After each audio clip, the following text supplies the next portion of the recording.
Yeah, good morning, everybody, ladies and gentlemen. Thank you very much for inviting me here today and for giving me the opportunity to present Freiburg as a city on the way to a sustainable urban development. You may have noticed that I say Freiburg is on the way. I do this to emphasize we have not reached our goal yet, but we have embarked on a journey that we share with many other cities in Europe and around the world. Therefore, today please excuse me for not talking strictly about what the cities can do to fulfill the global climate protection goals as laid out by the conferences in Rio, Kyoto and Copenhagen, and how they are going to be discussed and redefined in the follow-up conference Rio +20 in a few weeks. Instead, I would like to talk about sustainability as the most important key to the future for ecological responsibility, for economic growth, and for the improvement of the quality of life in our cities. The British architect Richard Rogers defines the objective of a sustainable urban development like this. He said, "The perfect city would be the one that gives back to the environment exactly what it takes away from it." What does this mean in practical terms? A key characteristic of the city as a living space is that cities have always been driven by the visionary and creative power and the dedication of their citizens. Because of this, the cities have often been the breeding spaces for new ideas, concepts for mobility and energy, for different models of living together, for social coexistence, and for cultural development. In Freiburg, we have dubbed this policy Green City. This means a universally comprehensible synonym for sustainability. Yet the term Green City not only stands for the objectives and realization strategies of environmental policy, it is also the synonym for an involved citizenry that sees itself as a stakeholder in a policy for sustainability and quality of life. And finally, Green City also stands for a continuously increasing economical effect. The environmental industry creates economic growth and new jobs, while environmental economics are more and more becoming an important factor in the competition between the cities and regions. Green City is therefore a synonym for the future of the city or for the ideal of the city of tomorrow. The World Expo 2010 in Shanghai dedicated a special theme park to the concept of the city of tomorrow. It was titled Urban Best Practice. Freiburg was one of 50 cities from around the world, and I emphasize the smallest of all, invited to demonstrate with practical examples how a socially, economically, and ecologically sustainable future development might be achieved. We have accomplished this with an energy policy founded on energy conservation, the improvement of energy efficiency, and the use of renewable energy sources, with the consistent extension of our local and regional public transport system, and with an ambitious climate protection concept aiming at the reduction of CO2 emissions by 40% until the year 2030.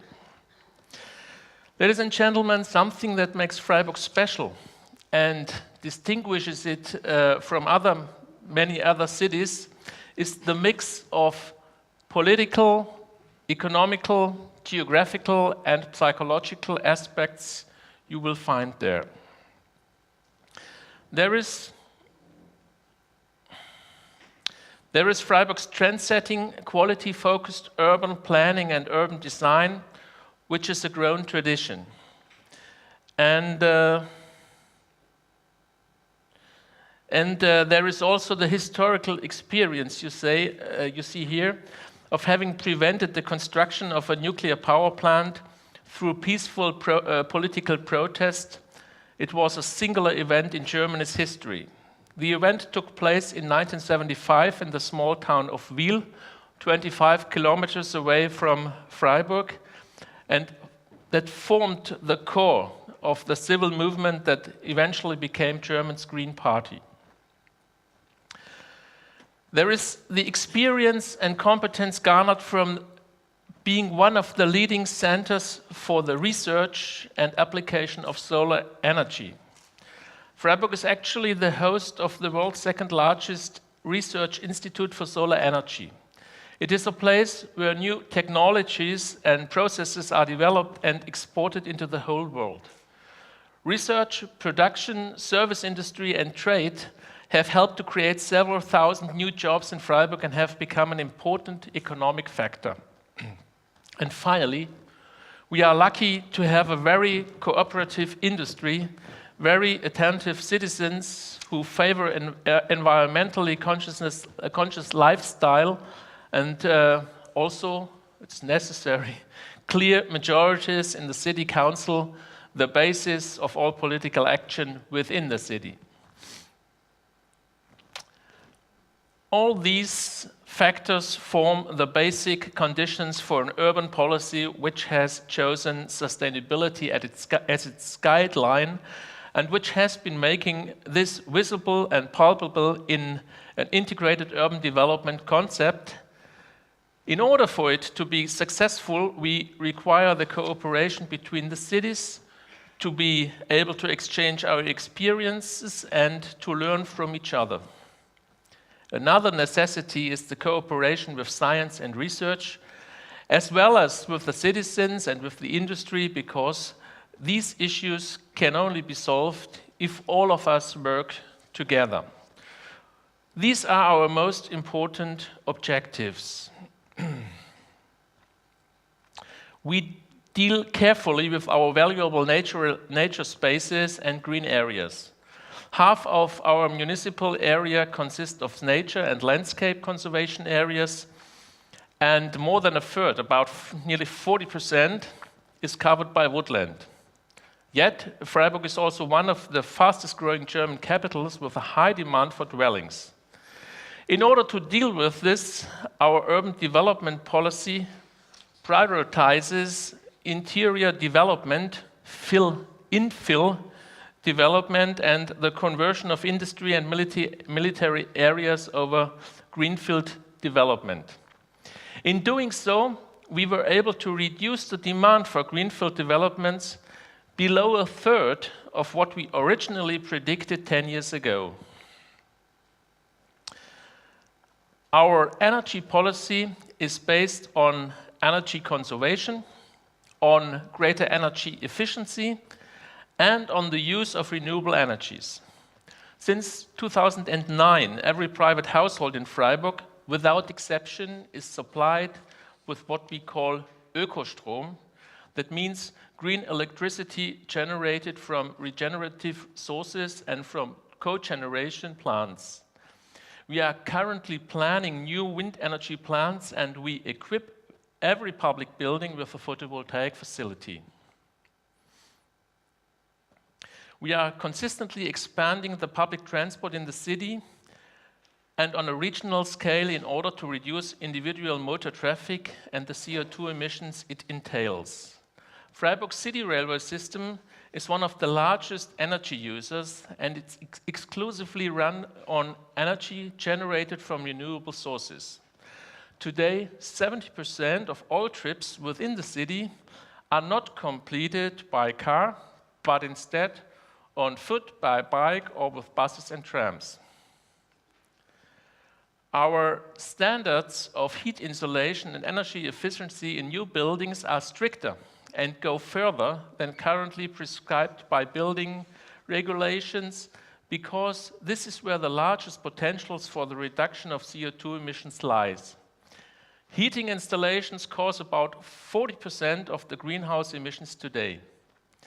Old and not yet renovated buildings often consume up to 300 kilowatt hours per square meter per year for heating and warm water. For old buildings, we support owners with their energetic renovation investments. In 1992, 20 years ago, the legal standard for new buildings was 65 kilowatt hours per square meter per year, and in 2011, the Freiburg standard was only 20 kilowatt hours per square meter per year. That means it's about 7% of the standard 40 years ago. So we save 93% of the energy that is needed for heating in a building. A good example of this is the building in Freiburg's Bugginger Straße 50. It is the first, you can see here, it's the first high-rise structure from the 1960s in Germany that was completely renovated to comply with the modern passive house standard. However, these are only the most important components of the climate protection concept passed by the City Council in 2008, with the objective to reduce greenhouse emissions by 40% by the year 2030. We have already achieved half of this figure. The last climate protection monitoring showed that in 2009, CO2 emissions were roughly 20% lower than the reference value of 1992, the year of the World Climate Conference in Rio. A report by the Institute of Applied Ecology in Freiburg shows that the objective can be achieved if we use all the legal, technological and political instruments at our disposal. This is exactly what we are going to do. To fully realize this intention, we have created a special administrative department for sustainable management, which coordinates the actions of both politics and the administration. We also cooperate with other cities and a number of universities in order to meet our goals. When I speak about sustainability, I am also discussing the success or failure of the national policy in Germany. After the nuclear disaster in Fukushima, the German parliament has decided on a turnaround in both energy policy and energy economy, including the shutdown of all nuclear power plants within the next 20 years. This means we will have to invest more than before into renewable energies. Germany is leading the way in Europe, and the world is going to pay close attention to whether an industrial nation like Germany, with a population of 80 million people, is going to successfully manage a transition in this magnitude. I personally believe that the new course our country is taking is the right one, and the cities and communities will be playing a key role in its success. 30 years ago, someone coined the slogan, "Think global, act local." It has never been more up to date than today, because without action on the local scale in our cities and communities, we will never be able to master our global challenges. The World Climate Conference of 1992 in Rio created a new awareness for the dangers of climate change in the world. The knowledge and the experience we have gathered during the last 20 years show us that we must not falter on the way towards global climate protection and sustainability, but instead pursue it even faster and more effectively than before.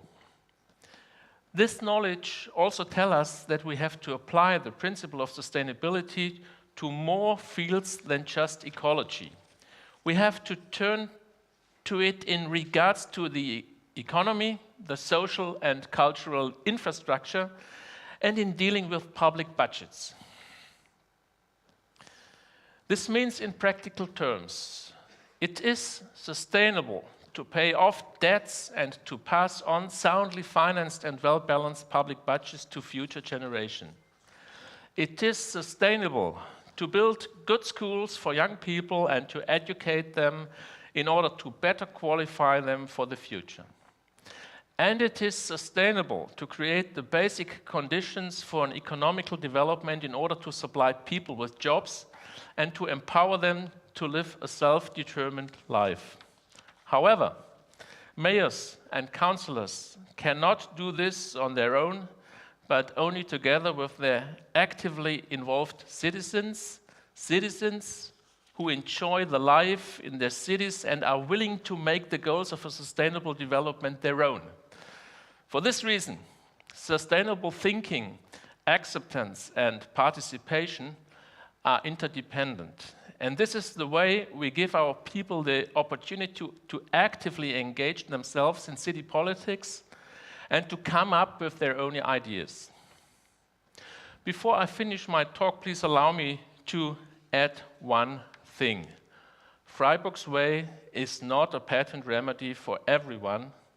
Instead, each city must find a course of its own. And I say in school you will be disqualified when you copy from your neighbor. But between cities, it's allowed. And you have to do it. And it's a competition for better solutions. And not every solution in another city fits for your city. But you have to look at other cities for learn for your own city. That's the secret, and vice versa. But despite of all their differences cities have, all the cities also have one task in common. We have to take action locally and cannot wait for national governments to act for us. Thank you very much for your attention.